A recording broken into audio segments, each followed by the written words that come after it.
The PBA Commissioner's Cup is heating up, and not just because of the exciting games. The race for the Best Player of the Conference award is on, and we've got a front-runner, Arvin Tolentino. Now, I know what you're thinking. Why wasn't Junmar Fajardo dominating the stats? And you'd be right, he was, putting up monster numbers. But the BPC isn't just about individual brilliance, it's about leading your team to success. And that's where things get interesting. San Miguel's early exit from the playoffs has opened the door for other contenders. Tolentino, despite consistently trailing Fajardo in statistical points throughout the eliminations, now finds himself in prime position to snatch the coveted award. How did this happen? What makes Tolentino's season so special? We're diving deep into his journey, analyzing his game, and comparing him to the other top contenders in the BPC race. So buckle up, basketball fans, for Governor's Cup Season 49, because things are about to get good.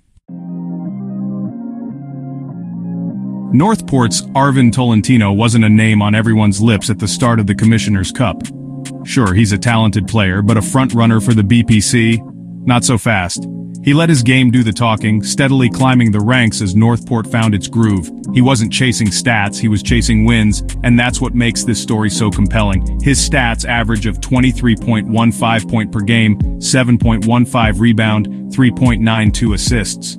His consistent performances, his leadership on the court, it all culminated in this unexpected but well-deserved recognition. Look, let's not take anything away from Junmar Fajardo. The man is a force of nature, a walking double-double, a six-time PBA Most Valuable Player. He was, as always, a statistical monster, topping the charts with an incredible 20.08 points per game, 16.33 rebound, 3.50 assists. But basketball is a team sport, and unfortunately for Fajardo, San Miguel just couldn't punch their ticket to the playoffs this time around. This early exit ultimately hampered his chances at another BPC award, paving the way for a new contender to emerge. Robert Bullock is another name that deserves a mention. He's been electrifying for NLEX, showcasing his scoring prowess and playmaking ability. His stats average of 23.54 points per game, 3.46 rebound, 7.85 assists. But just like Fajardo, his team's playoff hopes were dashed. NLEX's loss to Magnolia in the playoff for the 8th seed effectively ended Bullock's chances of winning the BPC. It's a tough break for a player of his caliber, but it highlights the importance of team success in this race. Calvin Oftana, the young gun from TNT Tropangiga, has been turning heads with his all-around game. He's a walking highlight reel, capable of scoring from anywhere on the court. His stats average of 18.85 points per game, 5.92 rebound, 2.0 assists. While his individual brilliance can't be denied, TNT's playoff run will ultimately determine how high he climbs in the Best Player of the Conference rankings. Jordan Heading, the Filipino-Australian sharpshooter, has been lighting it up from deep for the Converge Fiber Xers.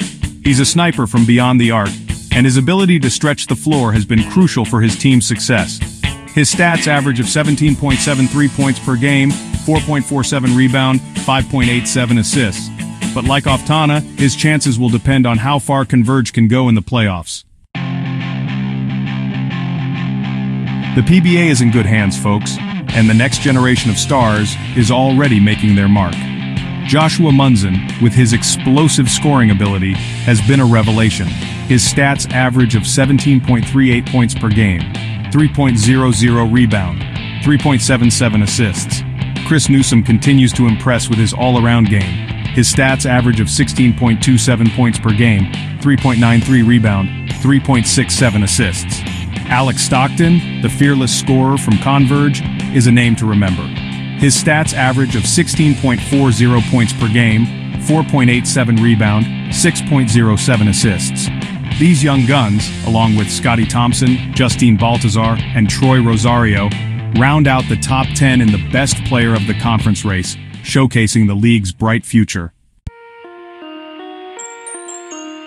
Chapter 7. Chris Newsom, Mr. Do-It-All. Chris Newsom is the epitome of a two-way player.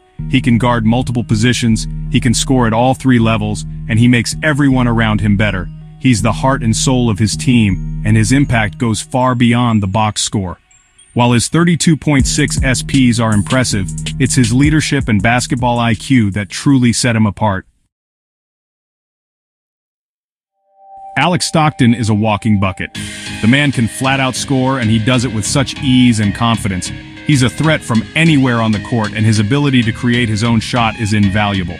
At 31.4 SPs, he's one of the most exciting young scorers in the league, and his potential is through the roof. Scotty Thompson is a coach's dream. He's a tireless worker, a tenacious defender, and a willing passer. He's the engine that makes his team go, and his impact is felt on both ends of the court. While his 29.5 SPs might not jump off the page, his value to his team is immeasurable. Justine Baltazar is one of the most promising young big men in the PBA. He's got all the tools, size, athleticism, and a soft touch around the rim. He's a double-double threat every time he steps on the court, and his potential is limitless. At 28.8 SPs, he's already making his presence felt, and his best basketball is still ahead of him. So there you have it, folks. The PBA Commissioner's Cup Best Player of the Conference race is heating up, and it's anyone's game. Arvin Tolentino has emerged as the front runner, but with so many talented players in the mix, it's still too close to call. Will Tolentino continue his stellar play and solidify his claim to the throne? Or will one of the other contenders rise to the occasion and steal the show? One thing's for sure, it's going to be one heck of a finish. Make sure you like, comment, and subscribe to the channel for more PBA content, and let me know in the comments who you think will win the BPC award.